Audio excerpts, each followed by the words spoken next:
Hello and welcome to the fourth pillar. Today our special guest is Mr. R.P. Sharma. He is former member of Lok Sabha from Tejpur constituency. He is a senior BJP leader and now he has recently joined the Congress. So welcome Mr. Sharma to our studio. Thank you. Sharma Dangoria, অলপতে অযোধ্যাত ৰাম মন্দিৰৰ ভূমি পূজন হ'ল।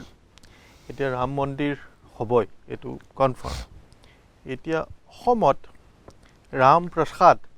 মানে ভগৱান ৰামৰ প্ৰসাদ BJP দল এৰি কংগ্ৰেছত কেনেকুৱা আহি পালে বা কি কাৰণত আহি পালে? নাই, ৰাম সর্বব্যাপী, রাম সবতে থাকে। কংগ্রেসও থাকে, সিপিএমও থাকে, অগপতো থাকে, বিজেপিও থাকে, সব থাকে। Because Ram does not have ভগবানের কোনো ঠাঁই নাই। It is omnipresent, omniscient and omnipotent. সর্বশক্তিমান, সব ঠাঁইতে থাকে আর জ্ঞানী, জ্ঞানী, সবচেয়ে জ্ঞানী। He knows everything. তো রাম কংগ্রেসে থাকিব পারে, আছে রাম থাকিব লাগিব, নহলে কংগ্রেস চলিব কেনেকুৱা? ৰাম যদি নাথাকে, ভগৱান নাথাকিলে কংগ্ৰেছ চলিব নোৱাৰে। বিকজ কোনো বস্তুৱে জীৱিত বা স্থায়ী থাকিব নোৱাৰে যেতিয়ালৈ ভগৱানৰ আশীৰ্বাদ নাথাকে। So' god must be there, blessings must be there in anything. আপুনি বিজেপিত কেতিয়া জইন কৰিছিলে? Actually my political career is very chequered. In fact মই পলিটিকেল অৰ্গেনাইজেশ্যনেল এক্টিভিটি ষ্টাৰ্ট কৰিলোঁ। মই আৰম্ভণি হ'ল মোৰ 1968-ত।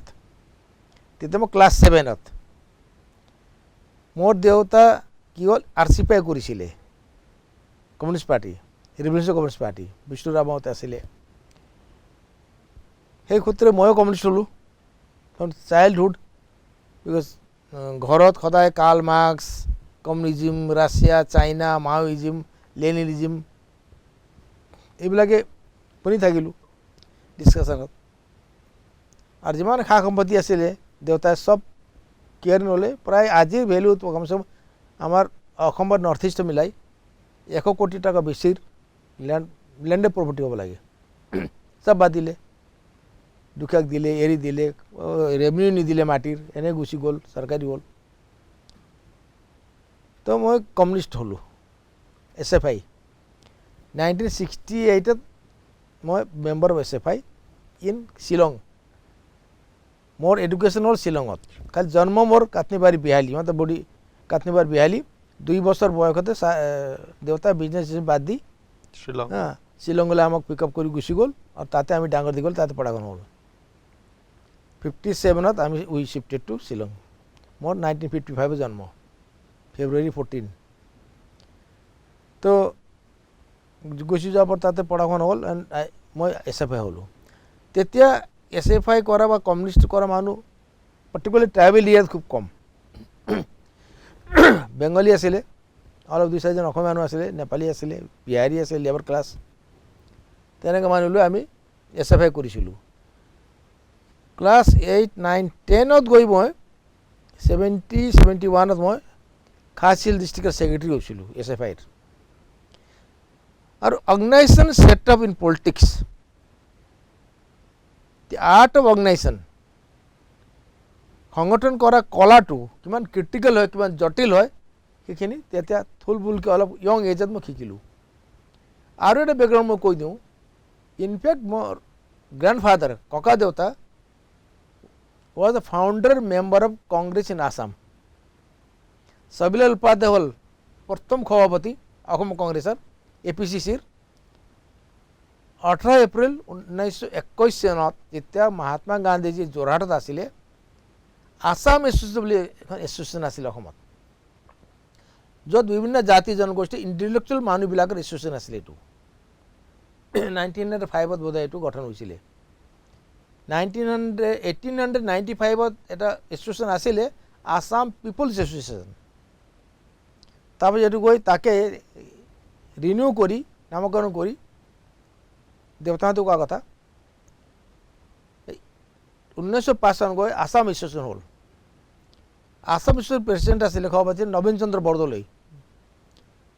মোৰ ককা আছিলে মেম্বাৰ सबल उपाध्याय किंवा पदत आसेल भाइस प्रेसिडेंट তেনেকা 1921 सन्नत 18 एप्रिल दिन महात्मा जी प्रथम कांग्रेस अधिवेशन हब কিন্তু कांग्रेस नाছিল অসমত there was not a single member तो आसाम एसोसिएशनक इनभाइट करा হৈছিলে आसाम एसोसिएशन हेडक्वार्टर তেতিয়া মই শুনা মতে যোৰহাট আছিল এটা সেকেন্ড হেডক্वार्टर তেজপুৰত আছিল তেতিয়া महात्माजीয়ে ক'লে नवीनचंद्र बरदলৈ চন্দ্ৰকান্ত বৰুৱা আছিল জেনেৰেল সেক্ৰেটাৰী মোৰ ককা তুলসী শৰ্মা তেওঁলোকক ক'লে যে তোমালোকে এক কাম কৰা অসমত এটা ফ্ৰীডম মুভমেণ্ট আমি আৰম্ভ কৰিব লাগিব এগেইনষ্ট ব্ৰিটিছাৰ্ছ তো তোমালোকে এই এছ'চিয়েশ্যনটো কংগ্ৰেছত মাৰ্জ কৰি দিয়া আজিৰ পৰা ইয়াৰ নামকৰণ হ'ব আসাম প্ৰদেশ কংগ্ৰেছ কমিটি আৰু ছবিলাল উপাধ্যায়ক তেতিয়া এডহক কংগ্ৰেছ প্ৰেচিডেণ্ট বনোৱা হ'ল for about 6 months first Congress president of Assam one Nepali, one Gorkha. Second, the duly constituted elected body hall June 1921 Sanat तिथे আকৌ চন্দ্ৰকান্ত বৰুৱা হ'ল এপিচিচিৰ প্ৰেচিডেণ্ট তেনেকৈ আমাৰ জীৱন চলি থাকিলে অম্বিকা গিৰি ৰায় চৌধুৰী আছিলে সব পুৰাণা যিমান মতলব ঘাগু politician they are associated with APCC এটা বহুত দেউতাহঁতে কোৱা মতে ককা দেউতাৰ যি শুনিছে দেউতা বা দেউতাহঁতে পিছত কোৱা it is a highly intellectual body of a political party এনেকুৱা ইণ্টেলেক্চুৱেল পলিটিকেল পাৰ্টি হয়তো আজিকালি পোৱা নাযায় যোনে হওক ৰিচোৰ্চফুল ৰিচাৰ্চফুল অনুসন্ধানমূলক আৰু উইথ ৰিচোৰ্চ মতলব ইণ্টেলেক্চুৱেল ৰিচোৰ্চ তো আপুনি তাৰপাছত শুনক তাৰপাছত মই SFI মেট্ৰিক পাছ কৰি SFI এইবিলাক পলিটিকেল পাৰ্টি উৰি গ'ল মই বেলেগ কলেজ গাৰ্লছ গৈ ষ্টাডি কৰিলোঁ বহুত ডাঙৰ কলেজ তেতিয়া মই এনে কমন ৰুম ছেক্ৰেটাৰী হিচাপে পলিটিকেল পাৰ্টিৰ কমন ৰুম ছেক্ৰেটাৰী উঠিলোঁ 1974 চনত যেতিয়া pre university 2 years course Nehru under the whole we are the first batch of Nehru Shillong তেতিয়া I got a position in the examination এদিন পূৰ্ণ চাংমা ডাঙৰীয়া যোন স্পীকাৰ হ'ল এতিয়া ঢুকালে তেখেতৰ ল'ৰা এতিয়া চিফ মিনিষ্টাৰ মেঘালয় আৰু কেপ্টেইন উইলিয়ামছন তাহানিৰ মুখ্যমন্ত্ৰী তেওঁলোকে এদিন ৰাতি আহি জাষ্ট তেওঁলোকে APSLC পৰা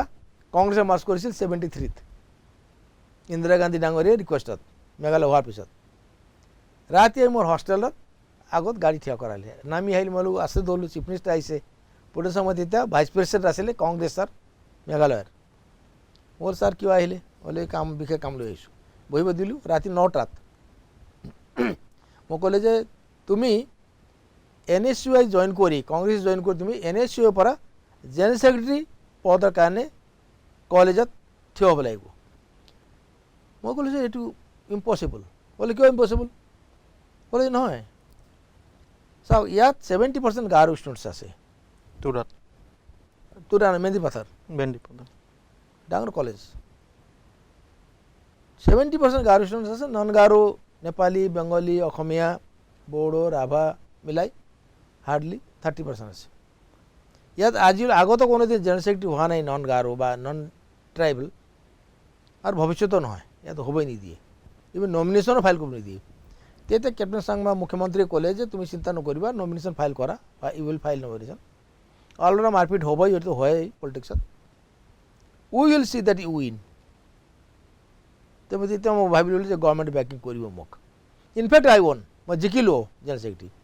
জিকাৰ পিছত পূৰ্ণ চাংমাই মোক কি কৰিলে পুৰা গড়ে গোটেই গাৰ হিলছ লৈ ফুৰি তেখেতে উঠিব 1977 MP তেতিয়াতো ৰাস্তা ঘাট নাছিলে জাষ্ট মেঘালয় হৈছিলেহে ভেৰি ডিফিকাল্ট ট্ৰেইন কেঁচা ৰাস্তা আছিল ক'ৰবাত আৰু গাৰো মানুহবোৰ থাকে পাহাৰ জংঘল আৰু সৰু সৰু গাঁও 10 ঘৰ 15 ঘৰ এটা গাঁও এই পাহাৰৰ ওপৰত তাত উঠিব লাগে and Garo hills is in those days I think it was 3rd or 4th biggest district in India Ladakh number 1 এতিয়া 4-5 ভাগ হৈ গ'ল ঘূৰিলোঁ তাৰ মোক এদিন পূৰ্ণ চাংমাই ক'লে তুমি দায়িত্ব ল'ব লাগিব এটা ডিষ্ট্ৰিক্টৰ মানে কি secretary of the youth Congress ল'লোঁ লৈ কাম আৰম্ভ হ'ল 76 ইয়াত ডাঙৰ মহা অধিৱেশন হৈছিলে খানাপাৰাত খানাপাৰা মানে এতিয়া 6 মাইল পঞ্জাবাৰী যিবিলাক কয় এইটো পুৰা দল আছিল দল মানে পথাৰ আছিলে কাৰ্বি মানুহ বড়ো মানুহবিলাক পথাৰ আছিলে আৰু মাজে মাজে নেপালী গাঁও আছিলে তেতিয়া সব এওঁলোকক কম্পালচৰি দি উঠালে শৰৎ চন্দ্ৰ সেনা আছিল মুখ্যমন্ত্ৰী ব্ৰহ্মপুত্ৰ বালি আনি ট্ৰাকে হাজাৰ ট্ৰাকে ভৰ্তি কৰি মাটি বহাই নাছিলে তেতিয়া অধিৱেশন But I think that is the biggest national conference of Congress party I have seen. তারপরে ইমান ডাঙৰ কনফাৰেন্স দেখা নাই লক্ষ লক্ষ মানুহ এণ্টাৰ গুৱাহাটী was jammed খোজকাঢ়ি আহিব লাগে আপুনি ইয়াত কি বোলে ফেঞ্চি বজাৰলৈ পল্টন বজাৰলৈ গাড়ী আহিব নোৱাৰে এনেকুৱা যাম পুৰা গাড়ীবোৰ ডাইভাৰ্ট কৰি দিলে যি নহওক এদিনা আমি কি হ'ল পাঞ্জাবৰ ল'ৰাবিলাক আহিছিল আমাৰ ওচৰৰ টেণ্টত আছিলে আমি নেপালী ল'ৰাবিলাক আছিলোঁ ওচৰৰ টেণ্টত ছিকিম দাৰ্জিলিং মেঘালয় নৰ্থ ইষ্ট এটা টেণ্ট হয় বহুত টেণ্ট এদিন আমি কেণ্টিনত ভাত খাব গৈছিলোঁ ভাত খাব বহিছোঁ এক লাইনত পাঞ্জাবী ল'ৰাই বহিছে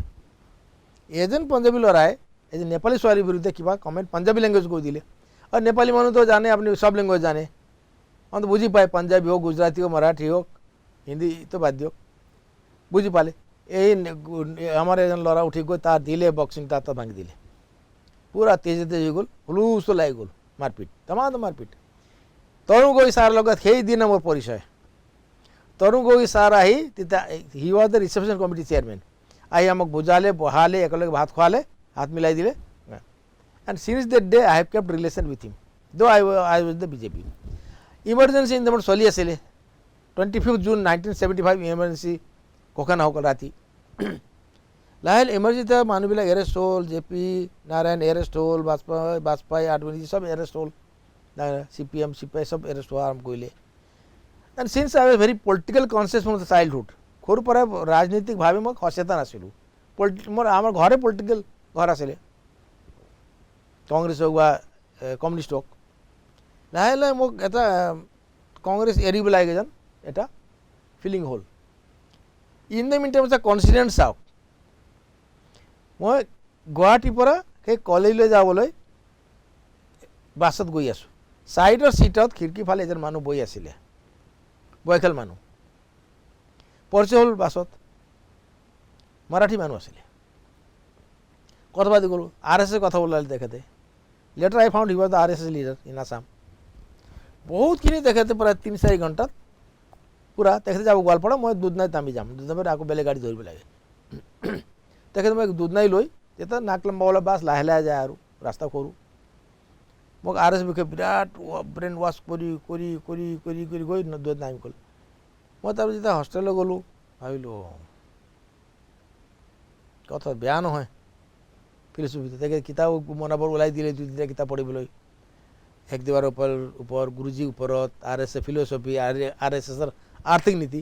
পঢ়ি ভাল লাগিল ইন দ্য মিন টাইম মই গ্ৰেজুৱেশ্যন ল'লোঁ 76 গ'ল I resign from the NSUI Congress পৰা ৰিজাইন দিলোঁ ৰিজাইন দি মই ল পঢ়িব গ'লোঁ তুৰাত ইন দ্য মিন চাকৰি পালোঁ মই চাকৰি কৰি ল পঢ়ি আছোঁ কিবা এটা ডেভেলপমেণ্ট হ'ল মানকাচাৰত যাৰ কাৰণে RSS শাখা তাত খুলিব লগা হ'ল under compulsion I took the lead RSS শাখা খুলিলোঁ কামো হ'ল কামো কৰিলোঁ যি উদ্দেশ্য আছিলে তারপর RSS কাম মই 2 বছর ট্রেনিং ললো 76 লাস্টত 77 78 ধরক 2 বছর ট্রেনিং লৈ মই খংগাৰ কামত লাগি গলো পঢ়ি আছো কাম কৰি আছো তুৰা পৰা খোজকাঢ়ি শিলং যাওঁ শিলং খোজকাঢ়ি গুৱাহাটী আহোঁ আকৌ শিলং খোজকাঢ়ি দেউ ইফালে যাওঁ জুৱাই যাবৰ উমৰাংচু পৰা আপোনাৰ হাফলং হৈ তেনেকৈ ঘূৰি আহি আকৌ লংকা পাই যাওঁ লামডিং হৈ অন ফুট মোৰ কোনো জাত নাই খাসী ঘৰত থাকোঁ গাৰো ঘৰত থাকোঁ বড়ো ঘৰত থাকোঁ দেউৰী ঘৰত থাকোঁ সোণোৱাল থঙাল কাৰ্বি হিন্দু মুছলমান যাৰ য'ত ৰাতি হয় তাতে থাকি দিওঁ আৰু দোস্তি মই আধা ঘণ্টাত কৰি পাৰোঁ আপুনি মোৰ লগত বহুত আধা ঘণ্টা ভেৰি ইণ্টাৰেষ্টিং কথা কৈছে মানে আপুনি SFIৰ পৰা ষ্টাৰ্ট কৰিলে তাৰ পৰা NSUIত আহিলে NSUIৰ পৰা আপুনি RSSত গ'ল 16 বছৰ তাৰ পৰা আপুনি বিজেপিত থাকিলে আহিলে বিজেপিৰ পৰা এতিয়া আকৌ কংগ্ৰেছ তো নেক্সট কি আপুনি Next hour, I think this will end because I have finished almost all major parties. এতিয়া AGP আৰু AIUDF No, বাকী আছে I don't join regional parties. Okay. That is my philosophy. আজি মই চাওক BJP যে ত্যাগ দিলোঁ মই কৰ্ণৰ চাংমা কেতিয়া পালে সুধিব তেখেতে ভাইও আছিলে জেম চাং ভাই মোক লগ ধৰিছিলে যে আপুনি জইন কৰক কৰ্ণৰ চাংমা মোৰ আমাৰ হাততে জন্ম বুলি কওক কিয় পূৰ্ণ চাংমা ডাঙৰীয়াৰ লগত মোৰ ৰিলেশ্যন 1972 পৰা তেখেতে একদম পাতলা পাতলা মানুহ আছিলে বগা পায়জামা পিন্ধে বগা কুৰ্তা পিন্ধি সৰু সৰু মিটিং কৰি ফুৰে গাড়ীৰ ওচৰত আমি দেখি যাওঁ কলেজত কিন্তু ইণ্টিমেটলি কানেকশ্যন হ'ল আমাৰ 74 পৰা আৰু কৰ্ণৰ চাংমাৰ জন্ম বোধহয় 1979 মানত হ'ব ডেট মিনছ হি ইজ বৰ্ণ ইন আৱাৰ হেণ্ড বুলি ক'ব পাৰে আপুনি আমাৰ কোলাত খেলিছে হাৱাখানা তেওঁৰ ঘৰ যেতিয়া মই কৰ্ণৰ চাংমাক ক'লোঁ তেজপুৰ কি কয় আপোনাৰ পাৰ্লিমেণ্ট চেণ্টাৰ হলত হি ৱাজ ছাৰপ্ৰাইজ আৰে sir you should write a book you got such a good relation with my father, co-relation, you should write a book. Mukul book likha kot khoy bhai iman ato nahi mor likha I am not a lekhak jinok tabe ako Nitish Kumar ji dakile matile golu mo kotha patilu almost I designed or desired to join the Janata Dal United ako efale Mamta ji matile Bengal আমার ফিরাদ হাকিম তৃণমূল TMC করবে লাগে state প্রেসিডেন্টের দায়িত্ব লক এবার পরবীনজি তগাড়িও phone করি আছে আপনি হিন্দুস্তান নির্মল দল জয়েন করো মোক আই ওয়াজ কনফিউজড কোত যাও কিতাব ভাবো জনতা দল ইউনাইটেড করো কিতাব করো টিএমসি করো কিতাব কৰ্ণৰ চাংমাৰ কি কয় এনপিপি কৰোঁ লাষ্টত মই ডিচাইড কৰিলোঁ নহয় মই যদি নেশ্যনেল পাৰ্টি কৰি আহিলোঁ আগতে SFI কৰোঁ ডেট ইজ হ'ল নেশ্যনেল পাৰ্টি কমিউনিষ্ট তো কংগ্ৰেস কৰিলোঁ কংগ্ৰেস RSS কৰিলোঁ national party national organisation BJP কৰিলোঁ national organisation so' I should not opt for regional party আপুনি দুটা চিন্তাধাৰাত মানে আপোনাৰ ট্ৰেইনিং হৈছে মানে as a young student leader আপুনি SFIৰ ইনডক্ট্ৰিনেশ্যন যিটো বুলি কয় মানে ইমান ষ্ট্ৰং ইনডক্ট্ৰিনেশ্যন ট্ৰেইনিং কিতাপ পত্ৰ লেনিন বহুত পঢ়িব লাগে লেনিন ষ্টেলিন কিন্তু এটা কথা কৈ দিওঁ Roy Saheb I found similarity between the RSS training বা working pattern and the SFI okay organisation setup যেনেকৈ যায় আৰু কিতাপ পঢ়িবলৈ কিন্তু RSS বহুত জোৰ দিয়ে you are bound to read the histories হয় এতিয়া ধৰক আপুনি যেতিয়া SFIত আছিলে তেতিয়া য়াং ষ্টুডেণ্ট আছিলে আপুনি 16 বছৰ RSS কৰিলে আপুনি আপোনাৰ আণ্ডাৰষ্টেণ্ডিং লেভেলটো আগতকৈ বহুত ডিপ হ'ল ভাল হ'ল আৰু 16 বছৰ RSSৰ নিচিনা এটা অৰ্গেনাইজেশ্যন ইমান ডিচিপ্লিন অৰ্গেনাইজেশ্যন আপুনি ইমান ট্ৰেইনিং লোৱাৰ পিছত আপুনি নিজকে সেই RSSৰ যিটো ফ্ৰেমৱৰ্ক তাৰে পৰা ওলাই আনি কংগ্ৰেছত কেনেকুৱা আপুনি বৰ্তমান ফিট হৈ আছে because this is a totally different world এটা কথা চাওক পৰিস্থিতি বা সাৰ্কামস্টান্সেছ and সময় time these two elements are very important in human life পৰিস্থিতিয়ে একজন ৰজাক ভিখাৰী বনাই তাক বাউণ্ড কৰি দিয়ে ভিক্ষা খুজিবলৈ আৰু সেই একে পৰিস্থিতি আকৌ এটা ৰং যাক দুখে ভিখাৰী কৰি ৰজা বনাই দিলে he is bound to rule the state or the country সময় পৰিৱৰ্তন নহয় সময়টো একেলগে একে ষ্টাইলত গৈ আছে মানুহ মন পৰিৱৰ্তন হয় মানুহ মন হ'ল পানীৰ দৰে আপুনি যে এই কাপত পানী ৰাখোঁতে ইয়াৰে চেপ ল'ব থালি ৰাখিলে থালি চেপ ল'ব it changes and mindset changes মানসিকতা মানুহ বদলি হৈ থাকে দুই তিনিটা বস্তু আছে এটা বস্তু আছে যোনটো চেঞ্জ হ'ব নোৱাৰে মানুহৰ এইটো নেচাৰ যোনটো প্ৰাকৃতিক বুলি কয় ইনবৰ্ণ যোনটো আছে quality you cannot change it character can in slow' motion character can all চৰিত্ৰ অলছ' কেন চেঞ্জ আৰু হেবিটটো চেঞ্জ হয় ফ্ৰিকুৱেণ্টলি আজি মোৰ চিগাৰেট খোৱা হেবিট আছে কালি বদলি কৰি দিব হয় এতিয়া কওকচোন যদি লাষ্ট লোকসভা ইলেকশ্যনত আপোনাক যদি বিজেপিয়ে টিকেট দিলে হয় তেতিয়া আপুনি মনটোক চেঞ্জ কৰি কংগ্ৰেছত জইন কৰিলে হয় তেতিয়া নহ'লে হয় বিকজ টু থিংছ আৰ বৰ্ণ উইথ মেন হয় শৰ্মা চাহাব আমি এইটো বিষয়ে আৰু আলোচনা কৰিম আমি এতিয়া এটা সৰু বাণিজ্যিক বিৰতি লওঁ বাণিজ্যিক বিৰতিৰ পিছত আহি আমি এইখিনি আকৌ আলোচনা কৰিম Girjanand Chaudhary Institute of Management and Technology, Guwahati. First private engineering college of Northeast to have NBA accredited programs. Approved by AICTE and affiliated to Assam Science and Technology University. Online admissions open for all courses for 2020-21 session. For more information, visit gimt-guwahati.ac.in or call us at 98641 51408.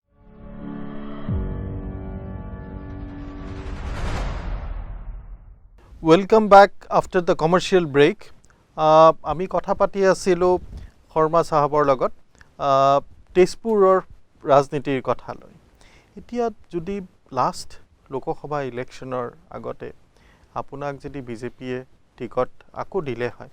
তেতিয়াহ'লে আমাৰ এনেকুৱা লাগিছে যে আপুনি আকৌ NSUত যেনেকুৱা আছিলে সেই পুৰণা পাৰ্টিলৈ ঘূৰি অহা কোনো প্লেন নকৰিলে। এতিয়া আপোনাৰ টিকেট নিদিয়াৰ কাৰণটো কিনো? কাৰণটো মই আজিলৈ ৰিচাৰ্চ কৰি বুজি পোৱা নাই। কিয় চাওক ৰায় সাহেব, মই ইনফেক্ট তেজপুৰ পাৰ্লিমেণ্টাৰী কনষ্টিটুৱেঞ্চি 91 পৰা কাম কৰি আছোঁ, the day from on which I join the BJP Sangam RS পৰা আহি। আৰু পাব্লিক কানেক্টিভিটি মোৰ লগত কোনোৱে নোৱাৰে, আজিও নোৱাৰে। ছ'চিয়েল মিডিয়া হওক, টেলিফোনে হওক, I am most active in social media. আৰু এজন এক্টিভ মই পাইছোঁ মিষ্টাৰ হিমন্ত বিশ্ব শৰ্মা। তেওঁক অনবৰত মোবাইলতে ছ'চিয়েল মিডিয়াতে থাকে। আপুনি হোৱাটছআপ দিয়ক, পটাপট 10 মিনিটত চাই তেওঁ ৰিপ্লাই দিব লাগে, ৰিপ্লাই দি দিয়ে, অন্তত চাই। টুইটাৰতো থাকে। নহ'লে বহুত কম পলিটিচিয়ান আছে, বহুত মই দেখিছোঁ মই লগৰ এইবিলাকক হোৱাটছআপ মেছেজ দিওঁ নাচাই, 4 দিন 5 দিন। কিন্তু এইটো ভুল। পলিটিচিয়ান আজিৰ যুগত 2G ষ্টাইল বা 1G ষ্টাইল চলিলে নহ'ব, 5G ষ্টাইল আহি গ'ল। 5G চলিব লাগিব। It should very fast in social media also'. Organisation কৰিব লাগিব, মিটিং মাটিং কৰিব লাগিব, পাব্লিক কানেক্টিভিটি কৰিব লাগিব, পাৰ্চনেলি ড'ৰ টু ড'ৰ। আৰু ছ'চিয়েল মিডিয়াত আপুনি অনবৰত, মইতো আপুনি এতিয়া ওলাই যোৱাৰ পিছত মেছেজ দিয়ক, ইমিডিয়েটলি চাম, মিনিটে হোৱাটছআপ মেছেজ দেখোঁ, ফেচবুকত কি আহিছে, টুইটাৰত কি আহিছে, প্ৰিয়ংকা গান্ধীজীয়ে কি দিলে, ৰাহুলজীয়ে কি দিলে, কোনে কি দিলে, বা নৰেন্দ্ৰ মোদী ডাঙৰীয়া কি দিলে, হিমন্ত বিশ্ব শৰ্মা কি দিলে, মই অনবৰত চাই থাকোঁ, গাড়ীত গৈ থাকোঁ। আৰু 2 নম্বৰ, ফোন পাৰ্চনেলি ৰিচিভ কৰিব লাগে। যদি আপুনি জনপ্ৰতিনিধি হ'ব খুজিছে, you must think that you are the servant of the people. আপুনি পাব্লিকৰ চাকৰ হয়, খালি পাব্লিকৰে নহয়, ৰাইজৰ চাকৰ নহয়। যিসকল কৰ্মীয়ে আপোনাৰ প্ৰচাৰ কৰি আপোনাক জিকাব, তেওঁলোকৰ আপুনি চাকৰ হ'ব লাগিব।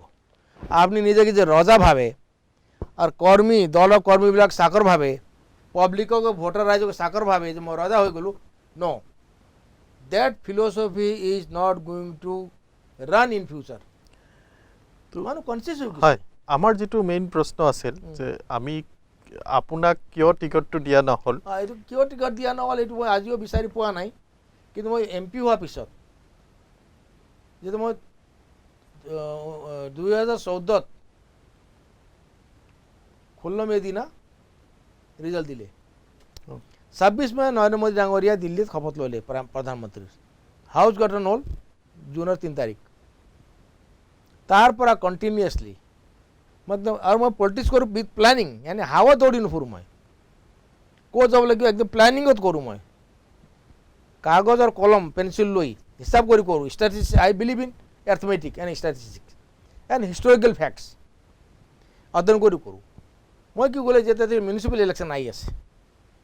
জানুৱাৰী 2015 চনত মিউনিচিপেল ইলেকশ্যন হ'ব। I calculated what should the formula of winning municipal elections. I had then, এতিয়া 2টা বাঢ়ি গ'ল, 7টা মিউনিচিপেল বৰ্ড আছিলে, Bihpuria to Dhekiajuli. I decided to get them all in my kitty, মোৰ পকেটত আহিব লাগে। কংগ্ৰেছো নিল, অগপো নিল, EIDF নিল। মই সেই হিচাপে প্লেনিং কৰিলোঁ। প্লেনিং কৰি যোন ইলেকশ্যন হ'ল পৌৰ সভাৰ 2015 চন জানুৱাৰীত, 7টাৰ ভিতৰত 7টা জিকাই লৈ আহিলোঁ। কংগ্ৰেছ নীল কৰি দিলোঁ, অগপ নীল কৰি দিলোঁ, both ruling parties.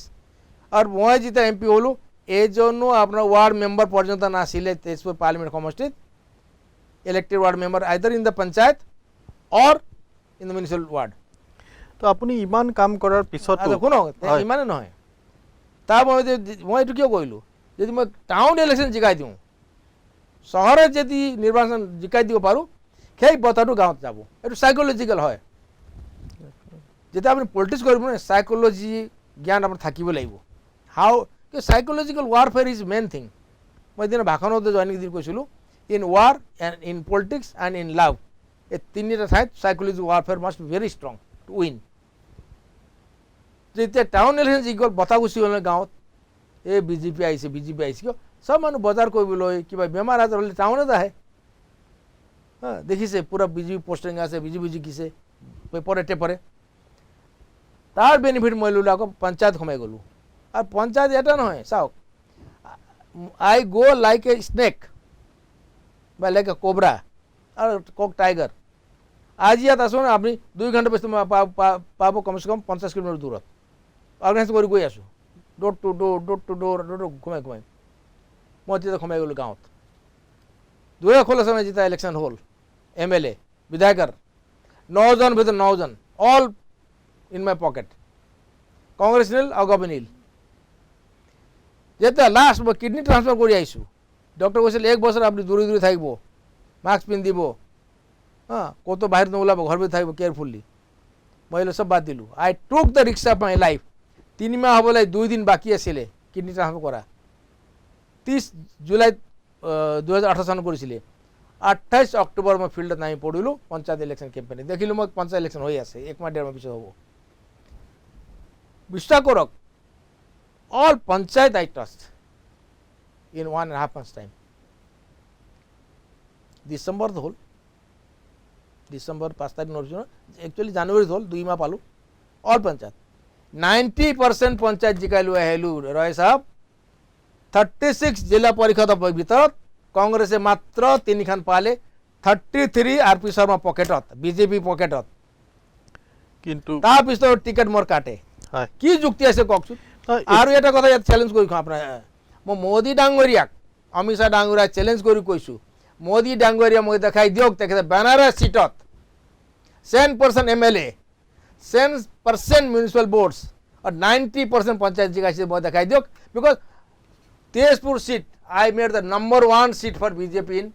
India, not only in Assam, in India. না এতিয়া কথাটো এনেকুৱা হ'ল যে আপুনি যিকেইজন MLA জিকাইছিলে বিজেপিৰ MLA তাৰে এজন MLA আপোনাৰ সিটটো কাঢ়ি লৈ গৈ MP হৈ গ'ল। তাৰে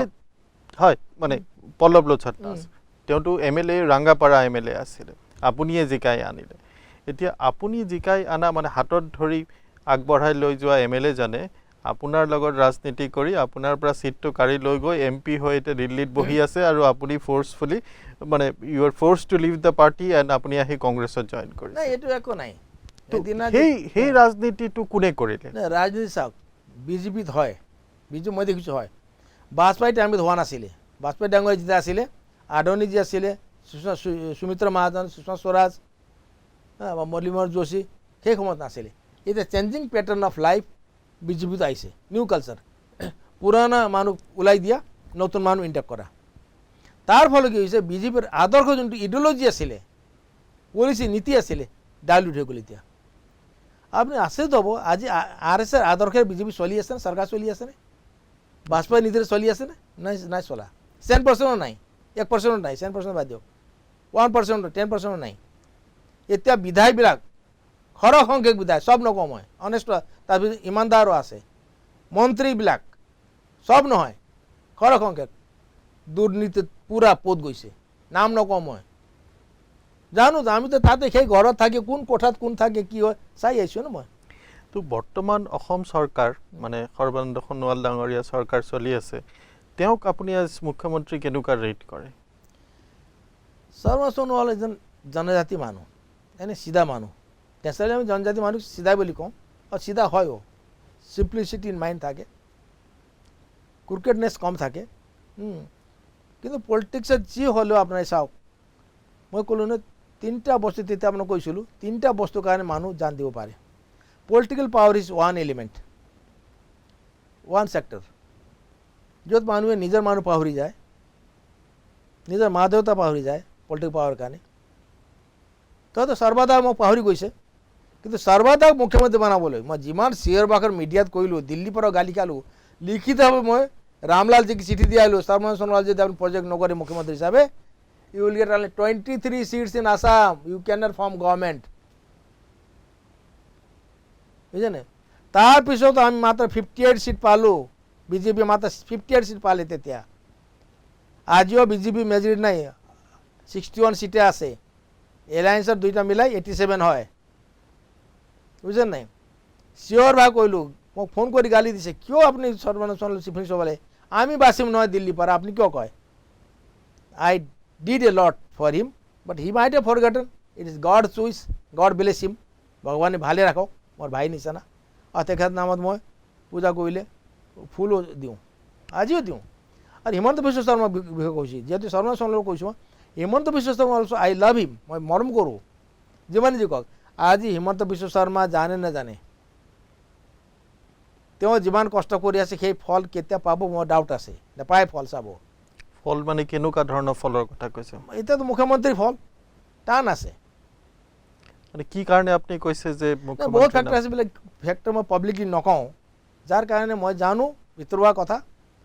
ভগৱান ডাইৰেক্ট মা কামাখ্যা নামি আহি যদি কৰাই দিয়ে, গড কেন ডু এনিথিং। ৰজাই চব কৰিব পাৰে বুলি ক'লে ৰজাই নহয়, ভগৱানে যিকোনো কৰিব পাৰে। ভগৱানে যদি বনাই দিয়ে বেলেগ কথা, কিন্তু মুখ্যমন্ত্ৰী হ'ব নিদিয়ে। মই কৈছোঁ, তেওঁ মোক বেয়া পাব পাৰে, মই বহুত গালি দিছোঁ, তেখেত মিডিয়াতে গালি দিছোঁ বহুত বেয়াকৈ, বাট ষ্টিল আই লাভ হিম। মই মিছা কথা নকওঁ, মই একদম ভগৱানৰ আত্মচুই কৈছোঁ, হিমন্ত বিশ্ব ভাল পাওঁ। আৰু তেওঁ এতিয়া দৌৰি আছে ছাৰ পিনে, মানুহৰ গালি শুনে, অগ্নাশয়বিলাক গালি দিয়ে, বেয়া বেয়া কথা লিখে তেওঁৰ বিৰুদ্ধে ছ'চিয়েল মিডিয়াত, হ'লেও ইজ ডুইং। তো আপুনি এতিয়াও কথাটো আমাৰ যিটো মূল প্ৰশ্ন আছিল যে আপোনাৰ তেজপুৰত ছিট নোপোৱাৰ কাৰণ মানে হোৱাট ৱাজ দ্য, আপুনি ৰিচাৰ্চ কৰি আছে বুলি কৈছে, কিন্তু what could be the main factor আৰু কোন ৰেছপনচিবল সেইটোৰ কাৰণে? ইয়াত বিশেষকৈ responsible central observer Himanta Biswa শৰ্মাই কেতিয়াও তেজপুৰ খেলাৰ কাৰণে ভাবা নাছিলে, মই জানো। মই বাৰ বাৰ খুদি কৈছে যে দাদা আৰ্পিদা, মই গুৱাহাটী চিট বিচাৰিছোঁ, যাওঁ মই দিল্লী, আৰু ষ্টেট পলিটিক্স নকৰোঁ। মই গাড়ীত বহুত বাৰ একেলগে ঘূৰিছোঁ নহয়, হেলিকপ্টাৰ ঘূৰিছোঁ, গাড়ীত ঘূৰিছোঁ। মই ষ্টেট পলিটিক্স নকৰোঁ, কৰিলোঁ 20 বছৰ হৈ গ'ল আৰু নকৰোঁ, মই দিল্লী যাম। গতিকে মই তেওঁ হোৱাটছআপত মেছেজো দিছিল মোক, মই অমিত শ্বাহজীক মই গুৱাহাটীৰ টিকেট বিচাৰিছোঁ, কিন্তু তেখেতে ৰেছপন্স দিয়া নাই, মই গুৱাহাটীৰ পৰা খেলিম। কিন্তু চেণ্ট্ৰেল অবজাৰ্ভাৰ এজন আছিল ইয়াত, নাম নকওঁ মই, আপোনালোকে হয়তো চিনি পাব, তেখেতে উচুটাই দিলে। তাৰপিছত এজন দুজন MLA আছে আমাৰ, আপুনি তেজপুৰৰ পৰা খেলক, কিয় Tezpur seat is the best seat in India for BJP. আপনি নমিনেশ্যন ফাইল কৰি আপনি পুরা নর্থ ইস্ট ঘুরে থাকক, আমি 3 লাখ ভোটে জিকাই দিম। 1 or 2 MLAs are also there. কিয় ৰাজনীতি বেছিভাগে ৰাজনীতি মাখনত চলে, মাখন বা ভাল মিঠাতেল বা তেল লাগিব চলে, সেইবিলাকে তেল মাৰি উঠাই দিলে।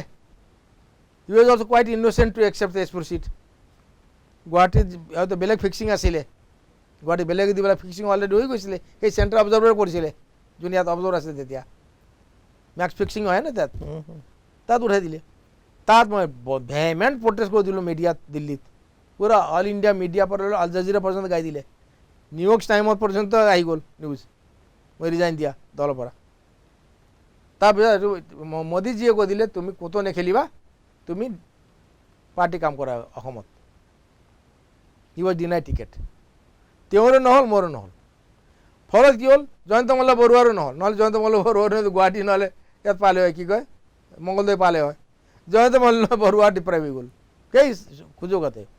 চাৰ্মটাৰ্ছ তেনেকৈ চেঞ্জ হয়, তো তাত উচুটাই দিয়া মানুহ আছে। নহ'লে চাওক ইমান ধুনীয়া চিট মই কৰি থৈছোঁ,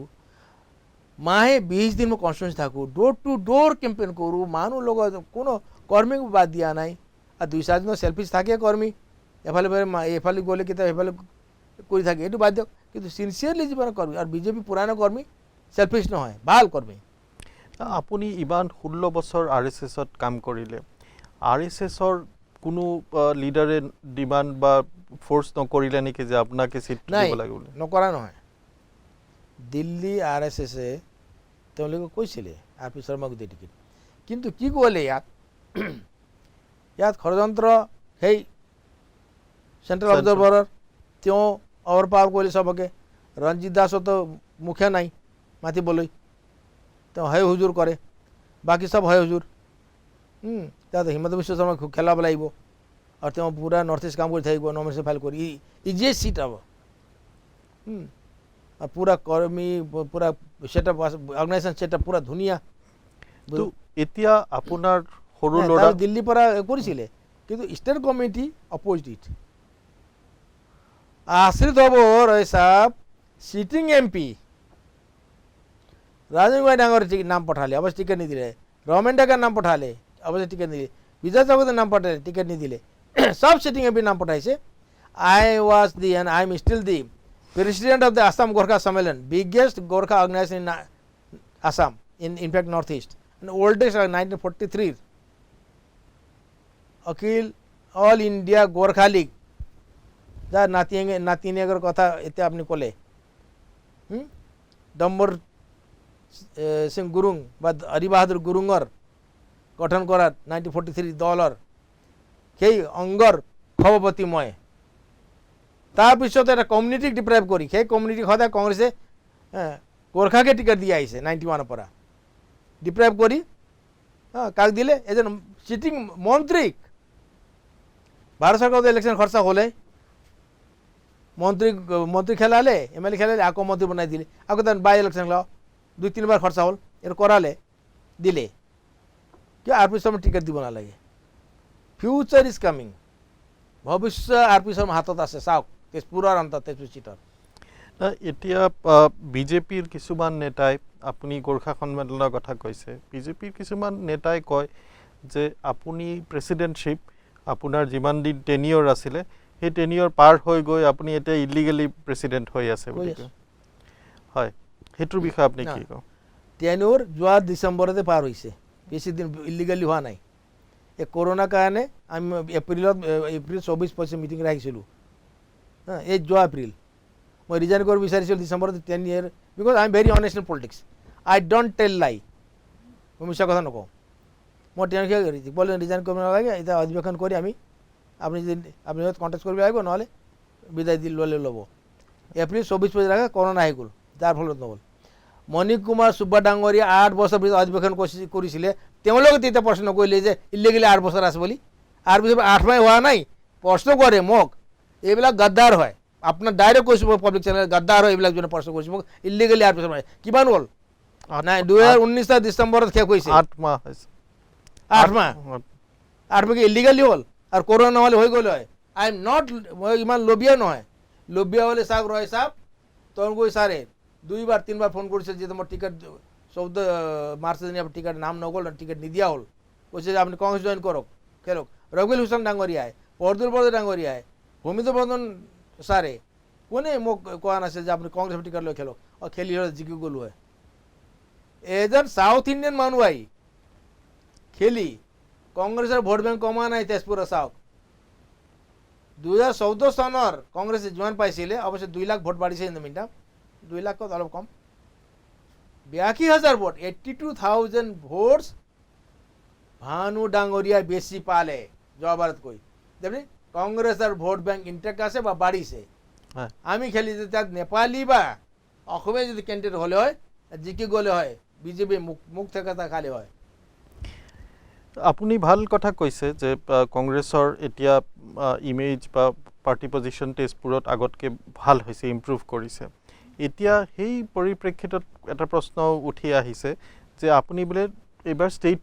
এছেম্বলি ইলেকশ্যন খেলিব আৰু দুটা সমষ্টিৰ নাম ওলাইছে এটা হ'ল চতিয়া আৰু এটা হ'ল বৰছলা তো কিছুমানে কৈ আছে চতিয়াত আপুনি খেলিলে জিকিব it is very easy for you কিয়নো আপোনাৰ তাতে খুব ভাল সাপোৰ্টাৰ বেস আছে হয় কিন্তু আকৌ কিছুমানে কৈ আছে যে আপুনি পদ্মা হাজৰিকা ডাঙৰীয়াক অলপ ভয় কৰে কাৰণে চতিয়াত যাব খোজা নাই আপুনি গণেশ লিম্বু ডাঙৰীয়া অলপ উইক পাই আপুনি বৰছলাত যাব খুজিছে তো মই আপোনাৰ পৰা জানিব খুজিছোঁ যে কোনটো চাওক, কথা এটা কথা কওঁ প্ৰথমে ৰয় সাহেব RP শৰ্মাৰ DNA ভয় বোলা বস্তু নাই। এই সময়ত পদ্মা হাজৰিকাৰ লগত তই মই আছিলে। RP শৰ্মা ভয় কৰাটো বাঘৰ আগত নকৰে, হাতীৰ গড়ৰ আগত নকৰে, এইটো মানি লওক। গোটেই অসমে জানে আৰু বহুতে মোক কয়, ইভেন মোক ফটো বনাই ফেচবুক হোৱাটছএপত শ্বেয়াৰ ছ'চিয়েল মিডিয়াত শ্বেয়াৰ কৰিছে ল'ৰাবিলাকে, বাঘ আহি আছে, বাঘ tiger. I am really a tiger by heart. Tiger হয় टाइगर ভয় লাগে। टाइगर जिंदा है अभी हाँ टाइगर जिंदा है, मैं आगे तो टाइगर जिंदा है और जिंदा रहेगा। और बाघ मरिलो तार हाड्डीर दाम আছে, চামড়ার দাম আছে, ইভেন মোচৰৰ দাম আছে। গতিকে টাইগাৰ ইমান ধৰ ভয় কৰা নহয়। কিন্তু মই চতিয়াত কিয় নেখেলোঁ, চতিয়াত মই কোনোদিন ভাবাই নাই। মোক দলৰ পৰা কৈছিলে 2টা সমষ্টি বিশেষকৈ খেলটো মই ৰাঙাপাৰা খেলি পাৰিলোঁ, মই ঘৰে ৰাঙাপাৰাৰ ভিতৰত, তাতে যথেষ্ট কাম কৰিছোঁ। MP থাকোঁতে মই 41টা ৰাস্তা দিছোঁ, বাগান area, tribal area R minority এৰিয়াত, আৰ ভোট ব্যাংকও আছে, তাতে খেলি পাৰি। কিন্তু মই যেহেতু দলে মোক কৈছে 2টা সিটৰ মোটামুটি অফাৰ আহিছিলে। এটা বিহালী মোৰ জন্মস্থান হয় আৰ সেকেন্ড বৰছলা। তো মই ভাবিলোঁ যেহেতু বৰছলা মোৰ ওচৰত হয়, বৰছলা নহ'লে Sootea is very easy seat for me, very easy. আর ভোট ব্যাংক এনেকা স্ট্রং আছে আমার তাত, ভাল কেন্দ্রে যদি হয় জিকি যাব ইজিলি। কিন্তু নেখেলোঁ তাত। পদ্মা হাজৰিকা মোৰ ভাই নিচিনা নহয়, তেওঁ কিডনি ট্ৰান্সপ্লান্ট পেচেণ্ট হয়, ময়ো হয়। We are almost together talking to ইচ আদাৰ। তেখেতে ভয় কৰাটো প্ৰশ্নই উঠে। ভয়তো মই কাৰো লগত নকৰোঁ, কোনো মানুহ নাই পৃথিৱীত যাৰ লগত ভয় কৰোঁ। মই ক'লোঁ নে বাঘ বাঘে হ'ব, মৰিলেও বাঘ হয়। এতিয়া ধৰক ষ্টেট এছেম্বলি ইলেকশ্যনৰ আগত বিজেপিয়ে যদি আপোনাক এটা খুব ভাল চিট অফাৰ কৰে, আপুনি 16 বছৰ RSS কৰাৰ পিছত বিজেপিলৈ ঘূৰি নোযোৱাৰ কোনো কাৰণ নাই। কিন্তু আপুনি যদি আপোনাৰ বাছ জাৰ্ণিটোৰ কথা কয়, NACY ইউথ কংগ্ৰেছ কৰা ইমান ইয়াং ডাইনামিক লিডাৰজন যদি RSSৰ প্ৰচাৰকৰ কথাত ইমান মটিভেটেড হৈ RSS জইন কৰি বিজেপি জইন কৰিব পাৰিলে হয়, মানে ইমান মোটিভেটেড, মানে RSS ইনডক্ট্ৰিনেটেড,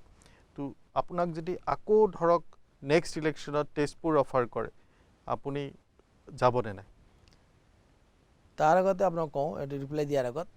হয় এজন মন্ত্ৰী মোৰ ঘৰত আহিছিলে, লগতে 3জন সংঘৰ মানুহ আছে, নাম নকওঁ। আজি 2 মাহ হ'ল যে RP দা আপুনি পুৰা 1 ঘণ্টামান বহিলে, চাহ তাহ খালে মোৰ চেম্বাৰতে, ৰাতি 7টাৰ পৰা 8টালৈ বহিলে। ক'লে যে আপুনি ঘূৰি আহক, বিজেপিলৈ ঘূৰি আহক, আকৌ অৰ্গেনাইজেশ্যন কৰক, অৰ্গেনাইজেশ্যন দায়িত্ব আপুনি লওক, কৰক। ফণিদা আছে, ফণি শৰ্মাৰ লগত মিলি আপোনালোকে কৰক অৰ্গেনাইজেশ্যন, আপোনাৰ দক্ষতা আছে অৰ্গেনাইজেশ্যন কৰা,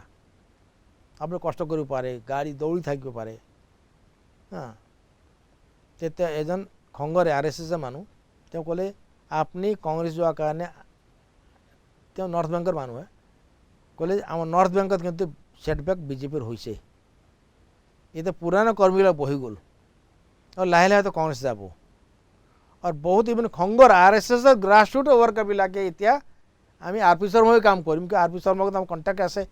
ইজিলি এভেইলেবল, ফোন কৰিলে উঠায়, হোৱাটছআপ মেছেজ দিলে ৰিপ্লাই দিয়ে, কিবা সমস্যা হ'ল DC ক'ব লাগে, SP ক'ব লাগে, কিবা ক'ব লাগে, পটকৈ ফোন কৰি কৈ দিয়ে, আকৌ জনাই দিয়ে, কৈ দিছোঁ বুলি ফাঁকি নামাৰে। ইভেন বজৰং দলৰ মোৰ ভাইসকলেও কয় যে আপুনি আহক, য'ৰ পৰা খেলে আমি লাগিম। আজি এজন RSS মানুহ ফোন কৰিছিলে, তেওঁ ইয়াৰ নহয়, নাৰায়ণপুৰৰ, মই ডেকা, কৈছে ছাৰ আপুনি য'ৰ পৰা খেলে আমি তাত গৈ কেম্প কৰিম। তেওঁ ক'লে যে বিজেপি মোটামুটি 30% ভাঙি যাব অৰ্গবিলাক। আৰু মই যেনেকৈ কানেক্টিভিটি ৰাখিব জানো, আজি আপোনালোকৰ ৰিলেশ্যন হ'ল, আপোনাৰ নম্বৰ পালোঁ নহয়, অন্ততঃ 6 মাহ হ'লে এবাৰ আপুনি মেছেজ বা হোৱাটছআপ মেছেজ বা এটা ফোন পাব পজিটিভলি। এই ফোন আপোনাৰ পুৰণা ফোন মোৰ নম্বৰ আছে, ডিলেট মই চেঞ্জ কৰা নাই কাৰণে 12 লাখ মানুহে এই নম্বৰ ছেভ কৰি থৈছে। ইণ্ডিয়া অসমেই নহয়, পূৰ্বাঞ্চলে নহয়, নেপাল, ভূটানৰ পৰা লৈ, বাংলাদেশৰ পৰা লৈ, চাউদি আৰবিয়াৰ পৰা লৈ, আমেৰিকালৈ, ইয়াত। আৰু যোনে ফোন কৰক, চিনাকি আনি মোৰ মতলব নাই, কল বেক কৰোঁ। গতিকে তেওঁলোকে কৈছে আপুনি আহক ৰিটাৰ্ণ। মই ক'লোঁ চাওক মায়ে মোক সৰুত বহুতখিনি 10টামান কথা কৈছিলে মা বহুত কম বয়সত 36 ঢুকাই গ'ল মই যেতিয়া হায়াৰ ছেকেণ্ডেৰী জাষ্ট পৰীক্ষা দিছিলোঁ 2 years before 74 এটা কথাৰ মূল্য ইমান ভাল আছিলে আজি মই পুৰা ফলো কৰোঁ ভগৱানৰ দৰে আৰু সেইকাৰণে মই মাৰ ফটো লৈয়ে ঘূৰোঁ মাৰ ফটো প্ৰথমতে ভগৱানতকৈ আগত মাৰ ফটো মই সেৱা কৰি তাৰপিছতে মই ভগৱানক সেৱা কৰোঁ ৰামকৃষ্ণ বা ভগৱান গণেশ বা কিবা সেৱা কৰোঁ she is greater than my god माয়ে কৈছিল এবাৰ জয় নেপালীত কয় ছুটানামা মানে ডিভোৰ্স এবাৰ তলাক দিয়াৰ পিছত ঘনীয়েকক হ'লেও তই ঘৰত লৈ নাহিবি কাৰণ কি তাই ঘৰ ভষ্ট কৰি দিব ধ্বংস কৰি দিব মই সেই ৰিপ্লাই মন্ত্ৰীৰ 3জন যে খংগৰ মানুহ আহিছিলে মোৰ তাত চাটা হৈ গ'ল তেওঁলোক ক'লোঁ মোৰ মাৰ কথা মানি চলোঁ চাওক এই ফটো মোৰ পকেটত আছে মই মিছা কথা ক'ব নোৱাৰোঁ এবাৰ যেহেতু বিজেপিক মই ডিভোৰ্স দিলোঁ তলাক দিলোঁ আকৌ ৰিটাৰ্ণ যোৱা প্ৰশ্ন নুঠে লাগিলে পলিটিক্সে বাদ দিম there is no' question of going back again মই নতুন ঘৰত সোমালোঁ অলৰেডি পুৰাণ ঘৰ পাহৰি গ'লোঁ সেই ঘৰ পচিছে ভাঙিছে পানী ডুবি গৈছে গৰাখহনীয়া লৈ গৈছে আই এম লিষ্ট বদাৰ্ড নতুন ঘৰ এতিয়া কেনেকৈ ৰিপেয়াৰ কৰিব পাৰি কেনেকৈ ধুনীয়া হয় খিৰিকী দৰ্জা ক'ত ভালকৈ লগাব লাগে এইবিলাক লৈ মই চলিম নাযাওঁ এতিয়া নতুন ঘৰৰ কিছুমান মানুহৰ সেইটো কথা যে যিজন মানুহ 16 বছৰ RSS কৰিলে বা যিজন মানুহ ইমান ষ্ট্ৰংলি ইনডক্ট্ৰিনেটেড তো আমাৰ ফৰ্মেটত বা কংগ্ৰেছৰ চিষ্টেমত তেওঁ চলিব পাৰিব নে এতিয়াও RSSৰ লগত সম্পৰ্ক মেইনটেইন কৰি সম্পৰ্ক চাওক RSS হ'ল আত্মা সংস্কাৰ RSS কোনো পলিটিকেল পাৰ্টি বা এ নহয় মইতো সংগঠন নহয় বুলি কওঁ ইট ইজ এ সংস্কাৰ হয় RSS তো আমাক কোন হিন্দু মুছলমান কোনদিন শিকোৱা নাই ৰয় সাহেব আমি এত বছৰ থাকিলোঁ ইভেন বিজেপিতো হিন্দু কৰোঁ মুছলমান কৰোঁ এইটো শিকোৱা নাইতো জাতিগত ধৰ্মগত এইবিলাক শিকোৱা নাই বাসুদেৱ কুটুম্বকমে শিকাইছিল আমাক গোটেই বিশ্বমৰ পৰিবাৰ সনাতন ধৰ্ম হিন্দু শব্দটো পাৰ্চী দিয়া সিন্ধু নদী পাৰ হিন্দু হোৱা it is not a name of A religion আমাৰ ৰিলিজন হ'ল যদি মানুহ সনাতন ধৰ্ম যে মহাভাৰত ৰামায়ণ উপনিষদত আছে য'ত আপোনাৰ হিন্দু আছে মুছলমান খ্ৰীষ্টান আছে ট্ৰাইবেলিজমো আছে পেগানিজমো আছে সব মিলে সনাতন ধৰ্ম হয়তো বিশ্বব্যাপী বিশ্ব ব্ৰহ্মাণ্ডক ধৰি তাতে এইটোৱে শিকাইছিল আমাক এইটো RSS মানে হিন্দুত্ব নহয় হিন্দুত্ব বুলি কৈছিল Hindutva does not mean religion ধৰ্ম নহয় Hindutva means way of life ৰাতিপুৱা উঠি আপুনি মুখ হাত ধুৱে পানী খায় গা পা ধুৱে পূজা কৰে আপুনি যি পদ্ধতি আছে এইটো কৰে কোৰাণ পঢ়িলে কোৰাণ পঢ়ি নমাজ পঢ়ি এইটোৱে নেবটৰ আমাক কি শিকাইছে RSS ৰাষ্ট্ৰ প্ৰেম সমাজ প্ৰেম জাতি প্ৰেম তাৰপৰা পৰিবাৰ প্ৰেম তাৰপৰা সেল্ফ প্ৰেম হয় শৰ্মা ডাঙৰীয়া আমি আৰু কথা পাতিম আপোনাৰ লগত এতিয়া এটা সৰু বাণিজ্যিক বিৰতি লৈছোঁ Girijanand Chaudhary Institute of Management and Technology, Guwahati. First private engineering college of Northeast to have NBA accredited programs. Approved by AICTE and affiliated to Assam Science and Technology University. Online admissions open for all courses for 2020-21 session. For more information, visit gimt-guwahati.ac.in or call us at 98641 51408.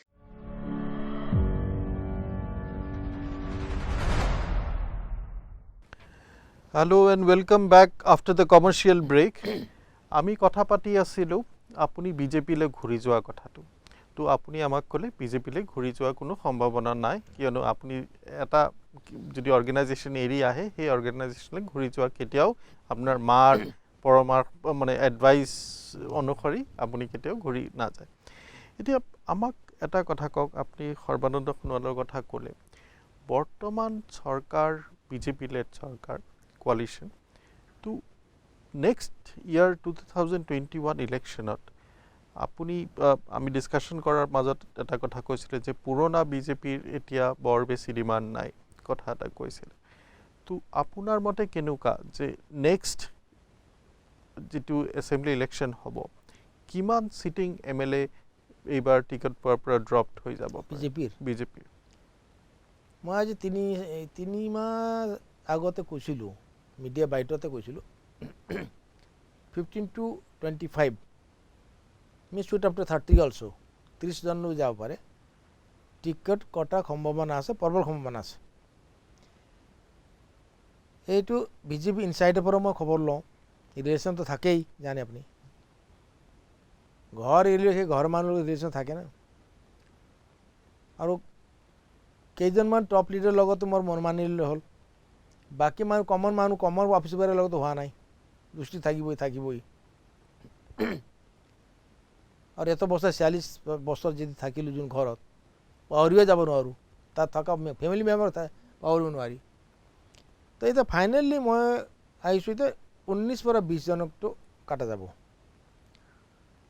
বিজেপিয়ে এটা report card বনাই আছে বুলি কৈছে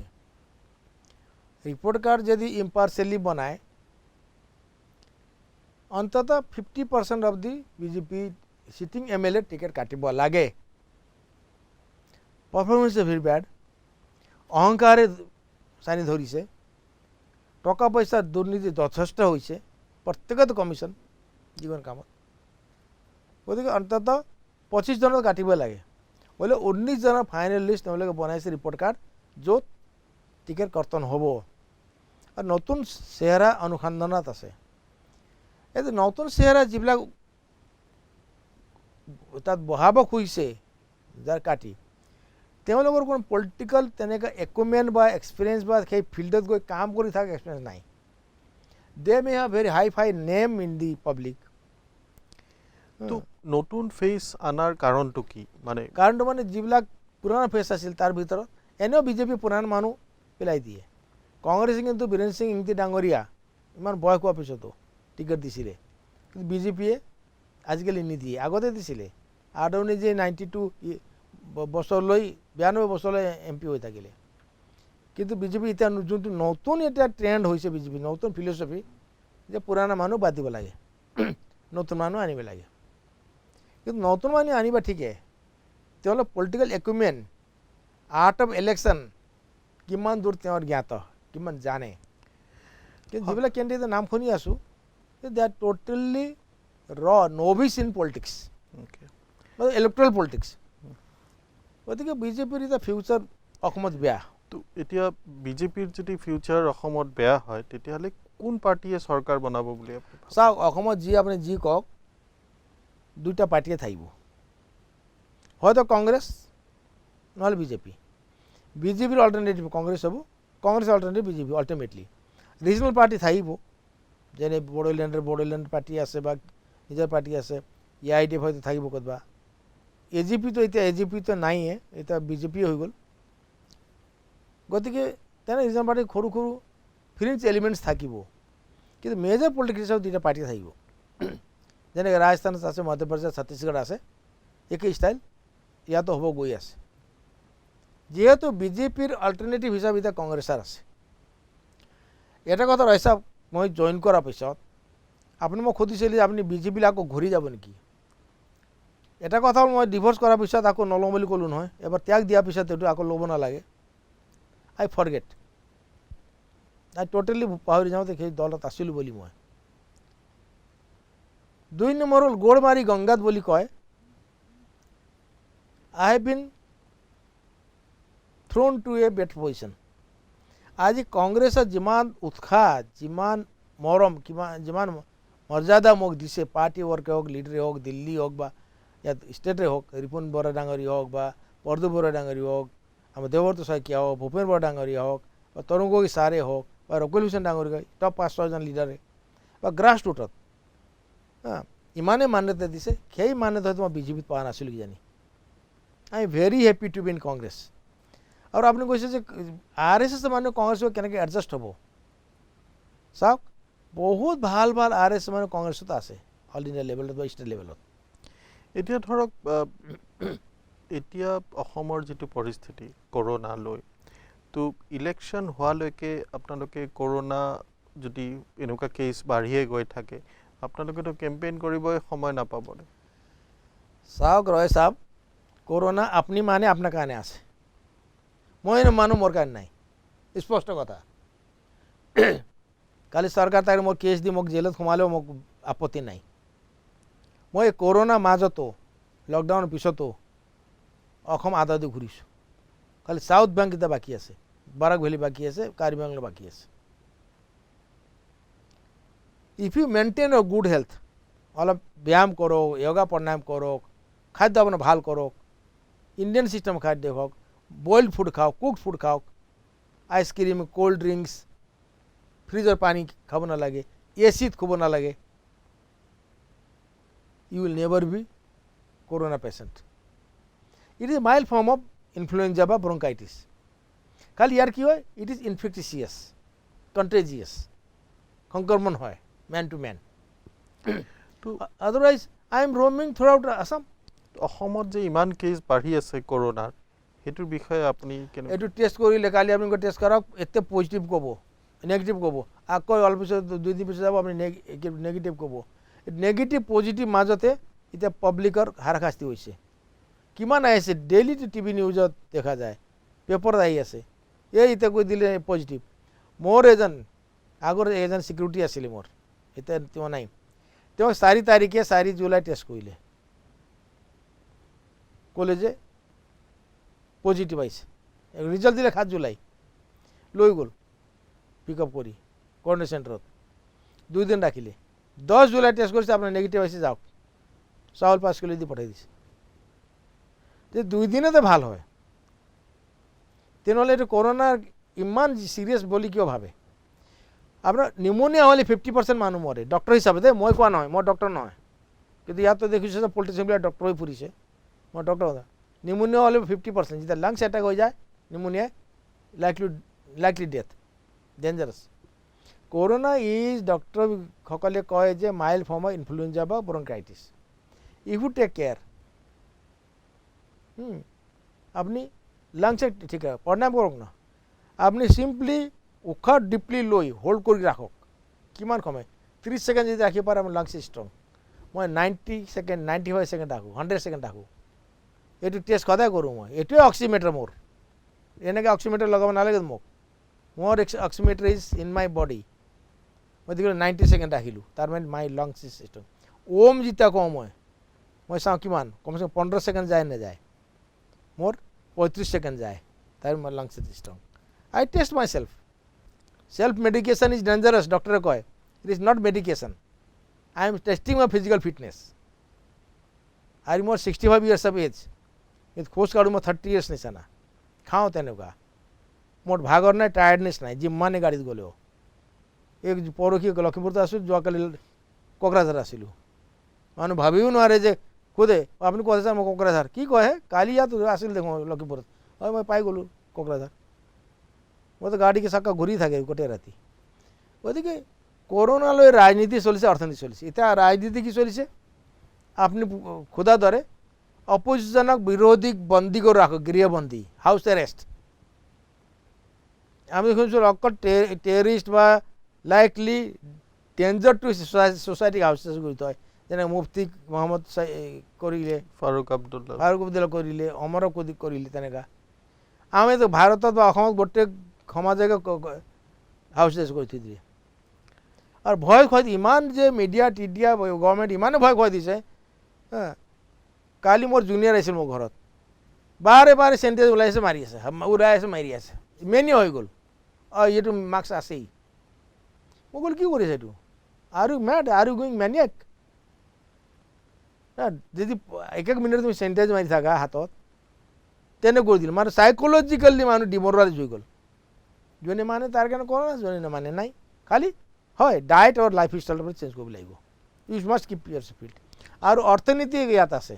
চ' চাইক'লজিকেলি ডিমৰেলাইজ কোনে কৰিছে বুলি ভাবে এইটো চৰকাৰৰ কি লাভ হ'ব এইটো চৰকাৰৰ লাভ আছে you are not in a position to go out you are not in a position to till election মোক এজনে সুধিলে মিডিয়াই ছাৰ কৰোনা কেতিয়া যাব মই ক'লোঁ 24 এপ্ৰিল 2021 কৰোনা ইয়াৰ পৰা যাম বুলি কৈছে 24 এপ্ৰিল 2021 কৰোনা বুলি অসমৰ পৰা বিদায় লৈ যাব তেখেতে অলপ সময় কনফিউজ হ'ল মানুহজন মিডিয়া মানুহ মই 24 এপ্ৰিল কিয় ডেট লৈছে বোলে সেইদিনা লাষ্ট ইলেকশ্যনৰ ভোটিং ইলেকশ্যন ভোট হৈ যাব কৰোনা যাব ইয়াৰ পৰা that is the philosophy of নাও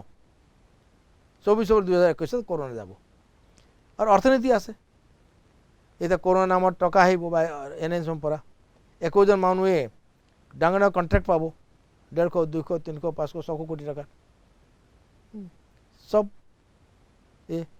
আৰু PM care fund CM care fund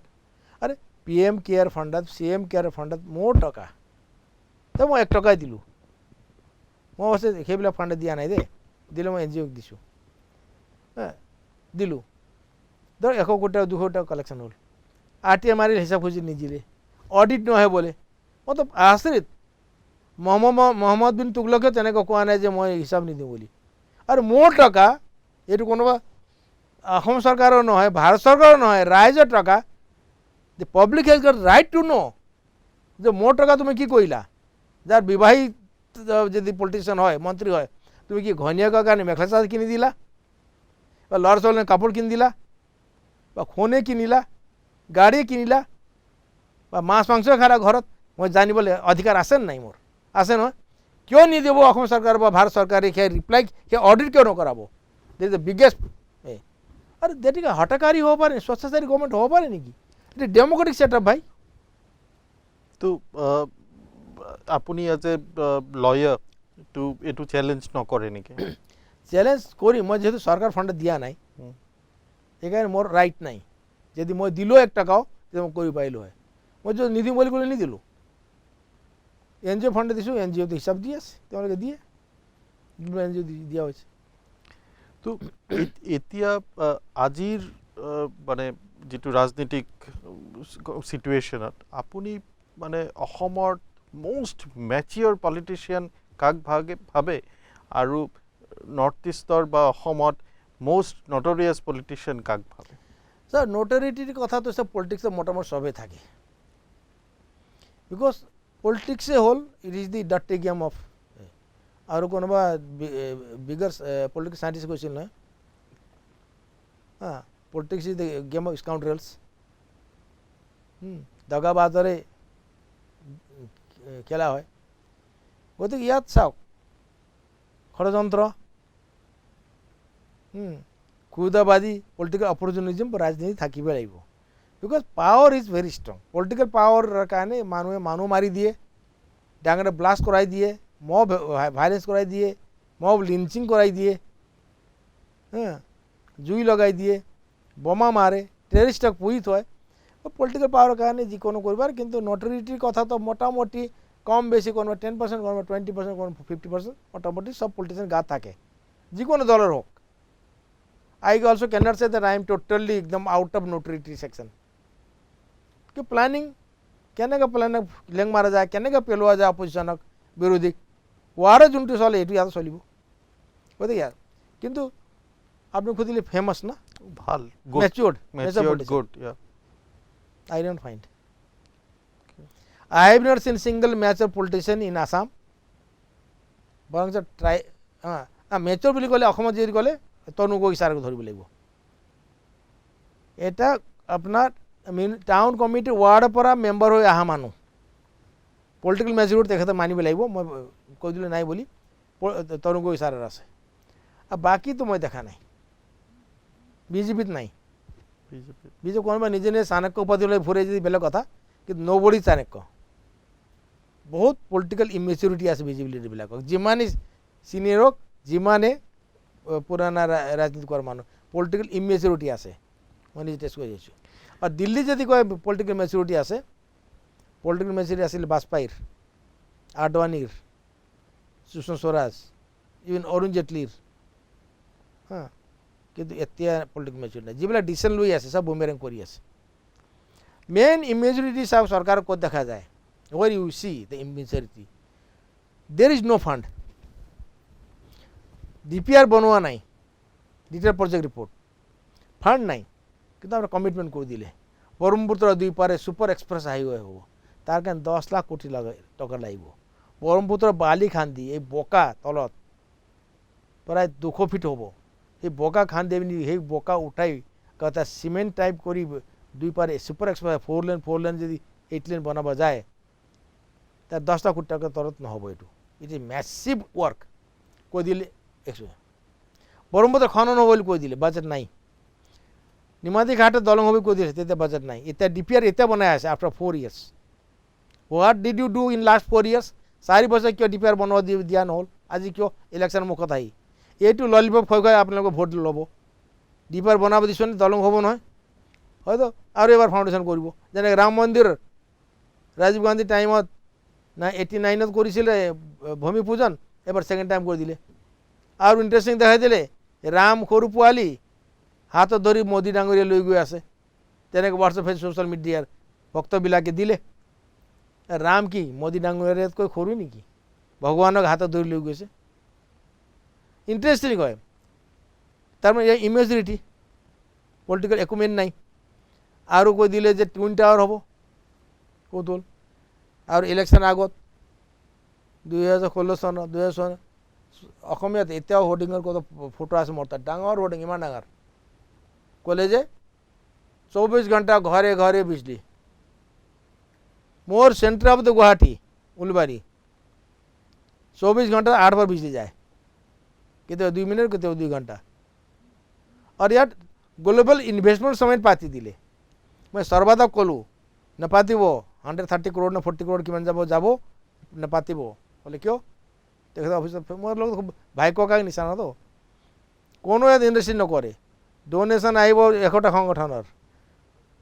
what cheap labour नहीं रॉ मेटेरियल नहीं roads are not good to transport your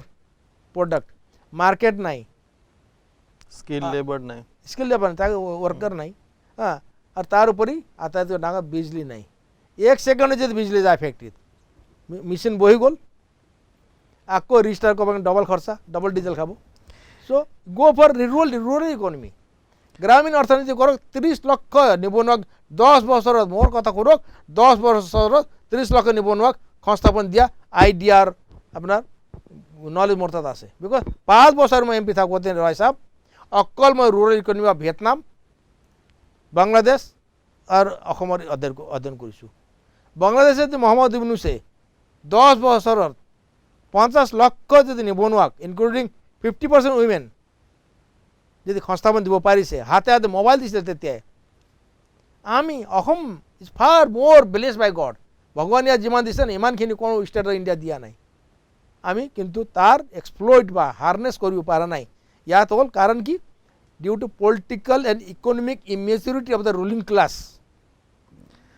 তো শৰ্মা ডাঙৰীয়া আপোনাৰ লগত কথা পাতি খুব ভাল লাগিলে বিভিন্ন বিষয়ে আমি কথা পাতিলোঁ আৰু আপুনি আমাক এইখিনি কথা ক'লে যে আপুনি বিজেপিলৈ আৰু ঘূৰি নাযায় আৰু আপুনি আমাক এইখিনি ইংগিত দিছে যে আপুনি এইবাৰ ষ্টেট পলিটিক্সত আহিব